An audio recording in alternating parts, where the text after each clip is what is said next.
जय भीम नमो बुद्धाय। मैं वीरेंद्र कुमार आज आपके साथ लेकर आया हूँ सेकंड राउंड टेबल कॉन्फ्रेंस के बारे में। जी हाँ, हमने अपने पुराने एपिसोड में जाना कि फर्स्ट राउंड टेबल कॉन्फ्रेंस में बाबा साहब ने अपनी क्या क्या बातें रखी, और आज हम बात करेंगे सेकंड राउंड टेबल कॉन्फ्रेंस जो हुआ। तो हमेशा की तरह आज भी हमारे साथ हैं डॉक्टर वीरेंद्र कुमार। आपका स्टूडियो में बहुत बहुत स्वागत है। जय भीम नमो बुद्धाय। जय भीम नमो बुद्धाय। Thank you very much. तो डॉक्टर वीरेंद्र कुमार जी, आप हमें ये बताइए कि जो सेकंड राउंड टेबल कॉन्फ्रेंस हुआ उसमें बाबा साहब ने क्या क्या बातें रखी, उनका जो एक उद्देश्य था अपने समाज के लिए, बाकी समाज के लिए, तो वो क्या था उनका? देवेंद्र जी, पहले राउंड टेबल कॉन्फ्रेंस बड़ी महत्वपूर्ण थी क्योंकि उसमें बाबा साहब ने ये बताया कि अछूत समाज की स्थिति कितनी खराब थी। उसी तरह सेकंड राउंड टेबल कॉन्फ्रेंस भी बड़ी महत्वपूर्ण थी क्योंकि उसमें बाबा साहब ने ये बताया कि अछूत समाज इस तरीके से अपनी बुरी हालत से बाहर आ सकता है।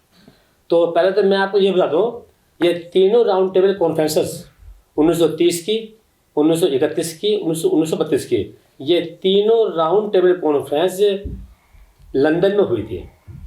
और पहले राउंड टेबल कॉन्फ्रेंस में बाबा साहब अम्बेडकर गए थे और श्री गांधी जी नहीं गए थे। सेकंड राउंड टेबल कॉन्फ्रेंस में बाबा साहब अम्बेडकर भी गए थे, गांधी जी भी गए थे और कांग्रेस के और प्रतिनिधि भी गए थे। मुस्लिमों के भी प्रतिनिधि गए थे, क्रिश्चियंस के भी प्रतिनिधि गए थे।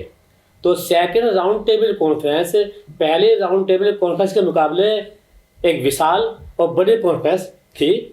और सेकंड राउंड टेबल कॉन्फ्रेंस 7 सितंबर 1931 से शुरू होकर 1 दिसंबर 1931 तक वो चली थी। लेकिन इस राउंड टेबल कॉन्फ्रेंस में, सेकंड वाले में, एक बहुत बड़ी समस्या बाबा साहब के सामने आई। और वो समस्या ये थी कि जो अछूत समाज के लोग नहीं थे वो भी ये दावा कर रहे थे कि हम अछूत समाज के प्रतिनिधि हैं। बाबा साहब को इस समस्या का सामना बहुत बुरी तरह करना पड़ा। यानी जिन लोगों ने 3000 साल से अछूतों का जो शोषण हुआ, चाहे वो सामाजिक स्तर पर शोषण हो, चाहे धार्मिक स्तर पर हो, या पॉलिटिकल स्तर पर हो, आर्थिक स्तर पर हो, उस शोषण के खिलाफ किसी व्यक्ति ने कोई आवाज़ नहीं उठाई थी। लेकिन आज वो सभी लोग अछूत समाज के प्रतिनिधि बनकर सेकंड राउंड टेबल कॉन्फ्रेंस में अंग्रेजों को कह रहे थे कि हम अछूत समाज के प्रतिनिधि हैं। अच्छा। और गांधी जी ने भी ये कहा कि अछूत समाज हिंदू धर्म का अंग है, इसलिए मैं अछूतों का असली प्रतिनिधि हूँ। बाबा साहब ने इस समस्या को हल करने के लिए और गांधी जी का कड़े शब्दों में विरोध करने के लिए एक तार दिखाया। जो कुमाऊं डिस्ट्रिक्ट है, कुमाऊं डिस्ट्रिक्ट से एक व्यक्ति ने बाबा साहब के पास में एक तार भेजा और कहा कि हम ये घोषणा करते हैं कि हमारे प्रतिनिधि बाबा साहब अम्बेडकर हैं। तो बाबा साहब ने उस तार के माध्यम से, और बाबा साहब ने ये भी कहा कि आप भारत के पूरे अछूत समाज का चुनाव करवा लो और देखो कि वो अपना प्रतिनिधि वो मुझे मानते हैं या किसी और को मानते हैं।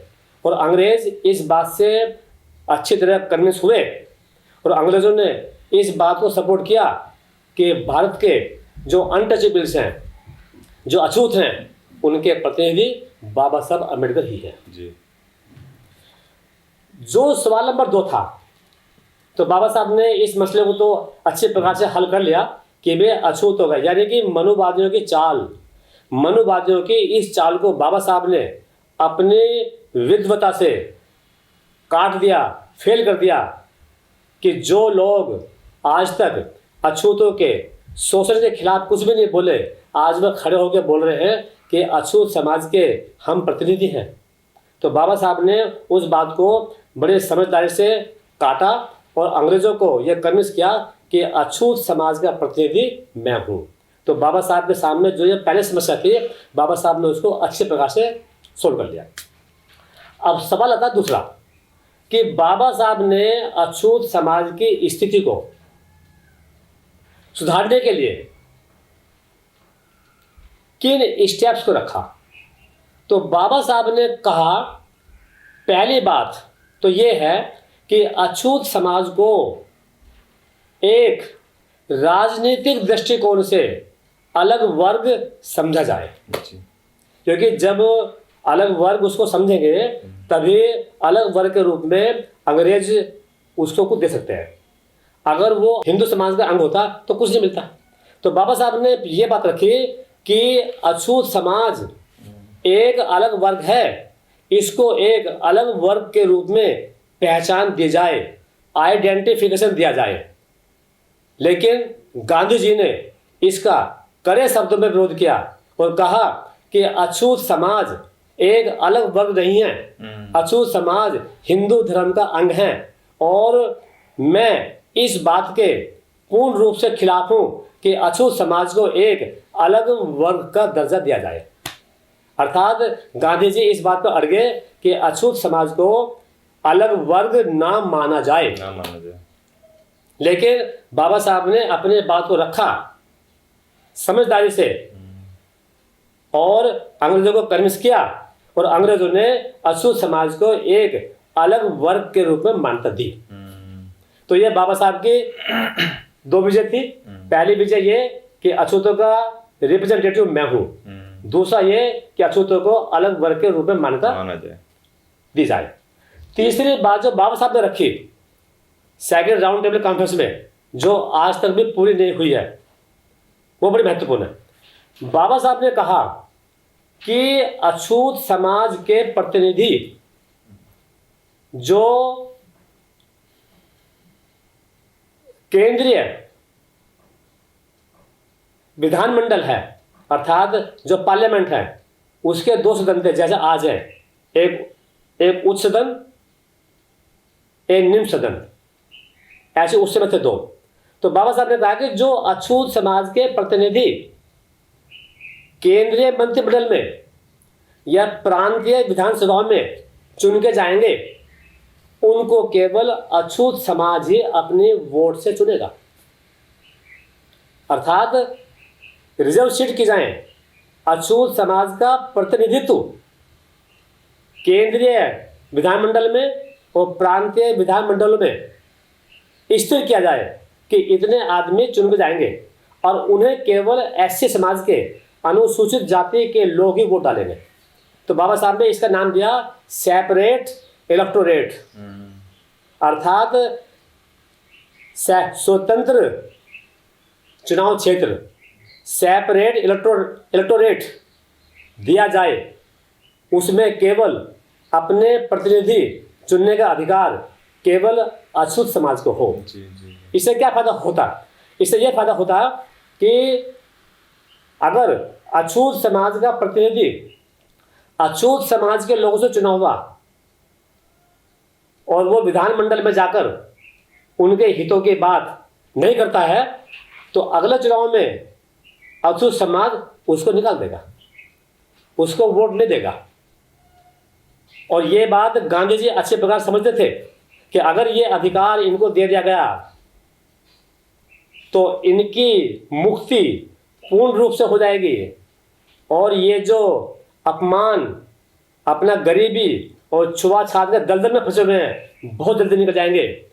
इसलिए गांधी जी ने इस सेपरेट इलेक्टोरेट का, स्वतंत्र निर्वाचन क्षेत्र का घोर शब्दों में विरोध किया और कहा, स्पष्ट रूप से कहा कि अगर अछूतों को अलग वर्ग के रूप में मान्यता दी गई और सेपरेट इलेक्टोरेट इनको दिया गया तो मैं अकेला व्यक्ति जीवन पर्यंत इसका विरोध करता रहूंगा। यानी कि समान अधिकार देना ही नहीं हाँ, उनको। यानी गांधी जी एक ऐसे व्यक्ति जो कह रहे थे कि मैं अछूतों का प्रतिनिधि हूँ, और वो उन्हीं को उन उनका अधिकार उन या अछूतों को समान उन नहीं अछूतों लाने की को कोशिश। गांधी जी कोई अधिकार देना नहीं चाहते थे।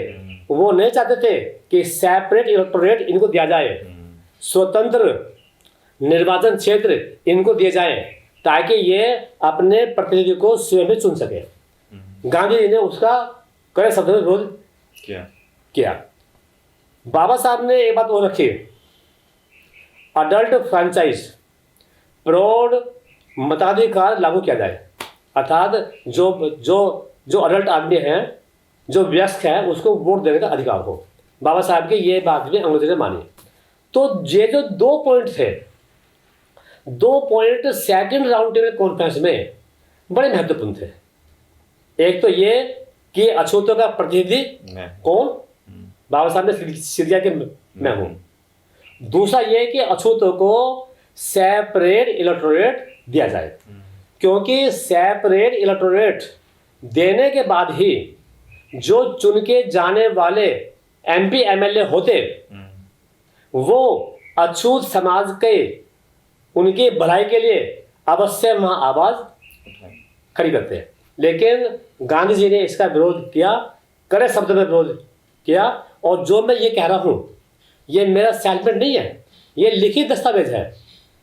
महाराष्ट्र की सरकार ने जो बाबा साहब के 21-22 वॉल्यूम जो पब्लिश किए हैं, वॉल्यूम 5 को पढ़ लो आप। वॉल्यूम नंबर 5 में स्पष्ट रूप से ये लिखा है जो मैंने आपको अभी बोला। ये कोई मेरे बनावटी नहीं है। अगर किसी को सबूत चाहिए तो वो वॉल्यूम नंबर 5 में जाके उसको पढ़ सकता है। बाद में 1931 की राउंड टेबल कॉन्फ्रेंस खत्म होने के बाद में जब गांधी जी इंडिया में आए, जो अंग्रेजों ने बाबा साहब की बात को समझकर सेपरेट इलेक्टोरेट का अधिकार दिया था, अर्थात जो अंग्रेज हैं वो बाबा साहब की बात मान चुके थे, उन्होंने एक 1932 में कम्युनल अवार्ड इंडिया में भेजा, यानी कि एक प्रावधान भेजा इंडिया में 1932 में, जिसमें यह लिखा था कि अछूतों की जो 71 सीटें हैं वो हम रिजर्व कर रहे हैं। 71 seats had been reserved for एससीज बाय द ब्रिटिशर्स। और जो वायसराय काउंसिल थी, वायसराय के काउंसिल में भी अछूतों का रिप्रेजेंटेशन फिक्स किया गया। और अंग्रेजों ने सेपरेट इलेक्टोरेट भी बाबा साहब को दे दिया।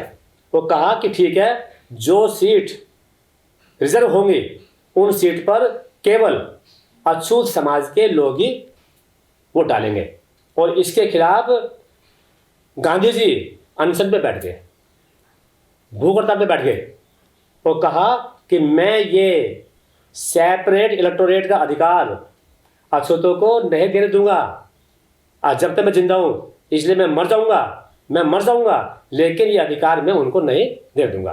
तो सेकंड राउंड टेबल कॉन्फ्रेंस जो है बिनू जी, ये बड़ी इंपॉर्टेंट है, क्योंकि इसमें सारी पिक्चर सामने आती है कि बाबा साहब ने किस तरह संघर्ष किया और गांधी जी ने उसका किस तरह विरोध किया।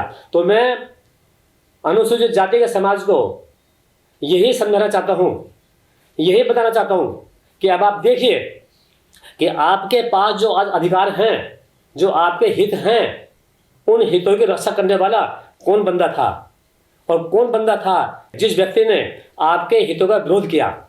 इस सच्चाई को पहचानना बहुत जरूरी है, क्योंकि भविष्य का निर्माण करने के लिए इतिहास को जानना बहुत जरूरी है। इतिहास को जानिए और भविष्य का निर्माण कीजिए और सोचिए कि कौन व्यक्ति था जिसने पूरी लाइफ आपके लिए खर्च कर दिया, और कौन व्यक्ति था जिसने जो आपके अधिकारों के खिलाफ अपनी जिंदगी को नष्ट करने बैठ गया था।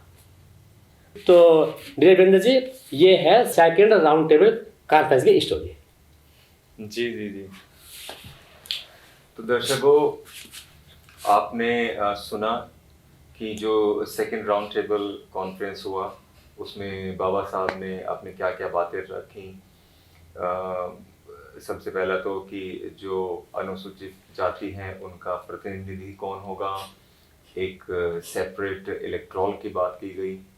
तो ये जो अधिकार दिलाने के लिए बाबा साहब ने अपने प्रस्ताव रखे और वो मान भी लिए गए, लेकिन एम के गांधी जी ने इंडिया वापस आने के बाद उस चीज़ का अपोज किया। खैर, अपोज तो शुरुआत में ही उन्होंने डिक्लेयर कर दिया था कि मरते दम तक मैं इस चीज़ को एक्सेप्ट नहीं करूँगा और ना ही ऐसा होने दूंगा। तो इसी तरीके से कहानी चलती रही और बाबा साहब को हमेशा की तरह जो है बहुत सारी चीज़ों का सामना करा, अपोज उनको किया गया, उनकी बातें नहीं मानी गई, लेकिन ब्रिटिशर्स ने उनकी जो कुछ बातें थी उनको सपोर्ट किया, एग्री किया। फिर जो हमारे इंडियन जो पॉलिटिशियंस थे, तो बहुत सारी समस्याएं रहीं और बाबा साहब के साथ ये समस्या उनके आखिरी दम तक रही। तो आज जो सेकंड राउंड टेबल कॉन्फ्रेंस को डॉक्टर वीरेंद्र कुमार ने बहुत अच्छे से समझाया। अदरवाइज़ आप अगर सेकंड राउंड टेबल के बारे में जानना चाहेंगे तो आपको बुक पढ़नी पड़ेगी और बहुत लंबा चौड़ा इतिहास समझना पड़ेगा, लेकिन डॉक्टर वीरेंद्र कुमार ने बहुत ही अच्छे और सिंपल सरल शब्दों में बताया। तो डॉक्टर वीरेंद्र कुमार जी, बहुत बहुत धन्यवाद। और हम दोबारा से एक थर्ड राउंड टेबल कॉन्फ्रेंस के साथ आएंगे और उम्मीद करते हैं जो दर्शक हैं उनको भी इस बात का बेसब्री से इंतज़ार रहेगा कि अब थर्ड राउंड टेबल कॉन्फ्रेंस में क्या होने वाला है। तो दर्शकों, आपका बहुत बहुत धन्यवाद। जय भीम, नमो बुद्धाय। जय भीम, नमो बुद्धाय। आपका भी धन्यवाद।